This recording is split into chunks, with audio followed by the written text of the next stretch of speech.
মুফতি doctor Enayetullah Abbasi সাহেবকে ধন্যবাদ জানাই।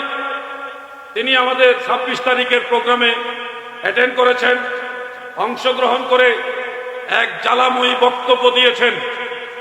তিনি শুধু এটুকু বলেছেন, যদি বাধাগ্রস্ত না করা হতো, বারবার সুন্নিদেরকে বাধা না দেওয়া হতো, তাহলে এরকম 10টা সোহরাওয়ার্দী উদ্যানেও সুন্নিদের জায়গা হতো না। ঠিক কিনা বলে?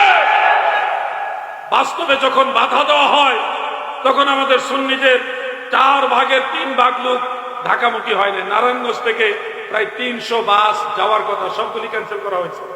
যখন প্রোগ্রামটা স্থগিত করা হয়েছে তখন সারা বাংলাদেশে অসংখ্য বাস স্থগিত করা হয়েছে। তো এইটুকু আমি বলবো, আব্বাসী সাহেব যথার্থই বলেছেন, সুন্দর বলেছেন।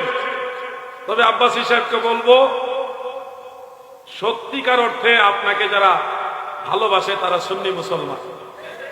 আপনি দুনিয়াতে যেদিন থাকবেন না, দেখবেন আপনার কবরের কাছে গিয়ে 2 হাত তুলে দোয়া যারা করবে তারা সুন্নি মুসলমান। আপনার জন্য এখনো যারা সবচেয়ে বেশি দোয়া করে তারা সুন্নি মুসলমান। আপনি যাদেরকে খালতো ভাই চাচতো ভাই মনে করতেছেন, এরা কিন্তু আসলে আপনার আপন না। এটা সময় থাকতে যদি না বুঝেন, সময় হারাই হলে আপনি বুঝবেন যে যেখানের জিনিস তাকে ওইখানেই মানায়। আব্বাসী সাহেবকে আমরা চাই। আমাদের মধ্যে আমলি কোনো কোনো বিষয় নিয়ে মতদ্বন্দ্ব থাকতে পারে, এটা আমরা ভাই ভাই আলোচনা করে সমাধান করব। কিন্তু সব সুন্নি আকাবির আলেম উলামা, সুন্নি নবী প্রেমিকরা যদি একসাথে হয়ে যায়, কোন বাতিলের ক্ষমতা নাই সুন্নিয়তের বিরুদ্ধে আঙ্গুল তোলার। কথা ঠিক কিনা?